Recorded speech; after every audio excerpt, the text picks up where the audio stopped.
Muy buenos días. Con el permiso de la mesa directiva, a los medios de comunicación, a quienes nos siguen por Congreso Ahora y a quienes nos acompañan hoy en esta sesión pública ordinaria. Diputada María Guadalupe Bajes Jacinto, presidenta de la mesa directiva del primer periodo ordinario del segundo año de ejercicio constitucional del Honorable Congreso del Estado de Baja California Sur. Honorable Asamblea, con fundamento en lo dispuesto en el artículo 57, fracción 2 de la Constitución Política del Estado Libre y Soberano de Baja California Sur y 100, fracción segunda de la Ley Orgánica del Poder Legislativo del Estado de Baja California Sur, quien suscribe, diputada María Guadalupe Moreno Higuera, integrante de la fracción parlamentaria del Partido Morena, presento iniciativa con proyecto de decreto mediante la cual se reforma el artículo 29 de la Ley de los Trabajadores al servicio de los poderes del Estado y municipios del Estado de Baja California Sur, sustentado bajo la siguiente exposición de motivos. La presente iniciativa tiene como propósito regular los derechos de las mujeres bajo elementos interseccionalidad cuando éstas se desarrollan en el ámbito laboral, en el sector público de Subcalifornia, ejerciendo la maternidad en condiciones o no discapacidad, sumándose elementos de migración, de pobreza, de analfabetismo o bien de preferencia sexual, de orientación sexual, de comunidades indígenas o afromexicanas. Planteo asumir la obligación que comparto desde luego con todos ustedes de legislar con perspectiva de género, detectando y eliminando las barreras y obstáculos de discriminación a las personas que por su condición de género o sexo, lo que implica desde este pleno juzgar a partir de las situaciones de desventaja que por cuestiones de género discriminan e impiden la igualdad, reconociendo todo a su vez el Estado para velar y atender y resolver la situación de violencia o vulnerabilidad por razones de género, haciendo de la igualdad un estadio efectivo. Este impulso legislativo nació a partir de un hecho en concreto que inspiró la necesidad de legislar para que en la ley burocrática de Baja California Sur aclaremos la redacción que aparente o convenientemente se interpreta de forma restrictiva a los derechos humanos de las mujeres trabajadoras en el sector público subcaliforniano, derivado del artículo 29 de la legislación. Comento, considero que la aplicación de esta disposición violenta directamente el interés superior de niñas y niños en condiciones de recibir alimentos por lactancia materna. Lo anterior permite una interpretación que, posterior a los 6 meses de edad de los niños lactantes, no es necesario u obligatorio que las mujeres trabajadoras ejerzan su derecho a disponer de un periodo diario para lactancia materna. Sin duda alguna que en esta iniciativa da lugar la aplicación del criterio jurisprudencial emitido por la Sala de la Suprema Corte, que se refiere a los elementos para juzgar con perspectiva de género, que incluye el reconocimiento de los derechos humanos a la igualdad y a la no discriminación por razones de género. Deriva que, para aplicar disposiciones con base a una perspectiva de género, debe implementarse un método en el que, aun cuando las partes no lo soliciten, a fin de verificar si existe una situación de violencia o vulnerabilidad que por cuestiones de género impida impartir justicia de manera completa e igualitaria. Para ello, quien intervenga en asuntos en donde al menos una de las partes es mujer, debe tomarse en cuenta lo siguiente. Inciso A. Identificar primeramente si existen situaciones de poder que por cuestiones de género den cuenta a un desequilibrio entre las partes de la controversia. Inciso B. Cuestionar los hechos y valorar las pruebas, desechando cualquier estereotipo o perjuicio de género a fin de visualizar la situación de desventaja provocada por condiciones de sexo o género. C. En caso de que el material probatorio no sea suficiente para aclarar la situación de violencia, vulnerabilidad o discriminación por razones de género, ordenar las pruebas necesarias para visibilizar dichas situaciones. Inciso D. Detectarse la situación de desventaja por cuestiones de género, cuestionar la neutralidad del derecho aplicable, así como evaluar el impacto diferenciado de la situación propuesta para buscar una resolución justa e igualitaria de acuerdo al contexto de desigualdad por condiciones de género. Inciso E. Para ello, debe aplicarse los estándares de derechos humanos de todas las personas involucradas, especialmente de las niñas y niños, y, inciso F, considerar que el método existe que en todo momento se evite el uso del lenguaje basado en estereotipos o perjuicios, por lo que debe preocuparse un lenguaje incluyente con el objeto de asegurar un acceso a la justicia sin discriminación por motivos de género. En el mismo sentido, para efecto de ilustrar el propósito de la presente iniciativa y considerando que aplicar la perspectiva de género no es exclusiva de autoridades jurisdiccionales, ofrezco el siguiente criterio emitido por la primera sala de la Suprema Corte de Justicia de la Nación, cuyo rubro dice: juzgar con perspectiva de género, concepto, aplicabilidad y metodología para cumplir dicha obligación. De acuerdo con la doctrina de la primera sala de la Suprema Corte de Justicia de la Nación sobre el tema,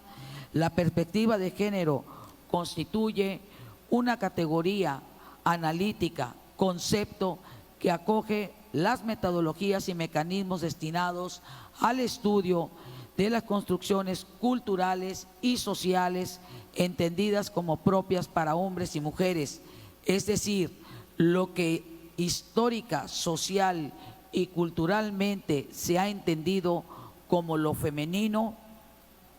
y lo masculino. En estos términos, la obligación de las y los operadores de justicia de juzgar con perspectiva de género puede resumirse en su deber de impartir justicia sobre la base del reconocimiento de la particular situación de desventaja en la cual históricamente se ha encontrado las mujeres, pero no necesariamente está presente en cada caso.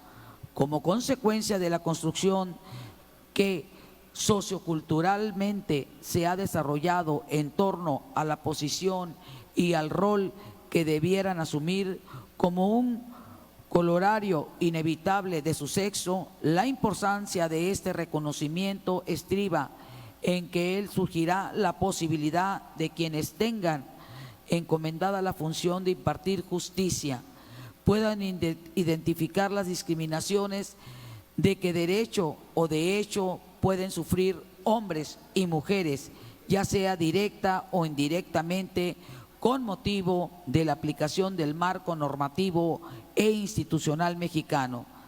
Dicho de otra manera, la obligación de juzgar con perspectiva de género exige a quienes imparten la justicia que actúen remediando los potenciales efectos discriminatorios que en el ordenamiento jurídico y las prácticas institucionales pueden tener en detrimento de las personas, principalmente de las mujeres. En estos términos, el contenido de la obligación en comento pueden resumirse de la siguiente forma. 1. Aplicabilidad. es intrínseca a la labor jurisdiccional, de modo que no debe mediar petición de parte, la cual comprende obligaciones específicas en casos graves de violencia contra las mujeres y se refuerza aún más en el marco de contextos de violencia contra estas. Y dos, metodología, existe cumplir los 6 pasos mencionados en la tesis jurisprudencia primera A, diagonal J, 22/2016, de rubro acceso a la justicia en condiciones de igualdad, elementos para juzgar la perspectiva de género, que pueden resumirse en la necesidad de detectar posibles, mas no necesariamente presentes, situaciones de desequilibrio de poder entre las partes como consecuencia de su género, seguida de un deber cuestionar la neutralidad de las pruebas y el marco normativo aplicable, así como de recopilar las pruebas necesarias para visualizar el contexto, violencia o discriminación, y finalmente resolver los casos precediendo de cualesquiera cargas, estereotipos que resulten de detrimento de mujeres u hombres. Luego entonces es necesario evolucionar progresivamente en la redacción de disposiciones de naturaleza burocrática que son susceptibles de interpretarse de más de una manera en virtud de la configuración de su redacción es oscura o poco clara. En consecuencia, es doble proponer, como ahora lo hago, una disposición legal que garantice el ejercicio de la maternidad de trabajadoras en el sector público subcaliforniano y sobre todo de garantías de alimentación y buena nutrición de neonatos y niñas cuyas edades sean inferiores o iguales a los 2 años y a su vez hijos de aquellas madres trabajadoras. Por lo anterior expuesto y fundado, someto a consideración de este honorable Congreso del Estado de Baja California Sur el siguiente proyecto de decreto. El Congreso del Estado de Baja California Sur decreta, artículo único, se reforma el artículo 29 de la Ley de los Trabajadores al servicio de los poderes del Estado y municipios del Estado de Baja California Sur para quedar como sigue. Artículo 29. Quien se encuentre en estado de gravidez podrá disfrutar hasta de 1 mes de descanso previo a la fecha programada para el parto y de otros 2 meses posteriores al mismo, pudiendo transferir a solicitud expresa de la trabajadora previa autorización escrita del médico de la institución de seguridad social que le corresponda el periodo de descanso que éste considere previo al parto para después del mismo, en caso de que el bebé haya nacido con cualquier tipo de discapacidad o requiera atención médica hospitalaria, podrá gozar de hasta 3 meses de descanso adicionales a los previstos en la primera porción normativa de este artículo, previa certificación del médico correspondiente. La lactancia materna será hasta los 2 años, independientemente de que ésta sea exclusiva o complementaria para el menor. La trabajadora podrá ejercer su derecho a la lactancia materna disponiendo un descanso extraordinario de 1 hora diaria para amamantar a sus hijas o hijos. Asimismo, tendrán derecho a acceder a la capacitación y fomento para la lactancia materna y amamantamiento, incentivando a que la leche materna sea alimento exclusivo durante los primeros 6 meses y complementario hasta el segundo año de edad. La pareja de quien haya sido sujeto a parto de cesárea y que sea trabajador o trabajadora a la que se refiere esta ley, podrá disfrutar de una licencia de hasta 10 días hábiles con goce de sueldo a partir del día de la intervención médica a la que se refiere este artículo. En tratándose de adopción, en este derecho podrá ser disfrutado por mujeres y hombres en el supuesto de que adopten a un menor de edad a partir de recibir a este conforme a las leyes aplicables al caso. Las anteriores prerrogativas se concederán independientemente de las vacaciones o demás descansos que se estipulen en la presente ley. Transitorios. Artículo 1. Único. El presente decreto entrará en vigor al día siguiente de su publicación en el Boletín Oficial del Gobierno del Estado de Baja California Sur, dado en la Sala de Comisiones General José María Morelos y Pavón del Poder Legislativo del Estado de Baja California Sur, a los 17 días del mes de marzo del año 2023. Atentamente, diputada María Guadalupe Moreno Higuera. ¿Es cuanto? De conformidad con lo dispuesto por la fracción octava de los artículos 45 y 46 de la Ley Orgánica del Poder Legislativo, túrnase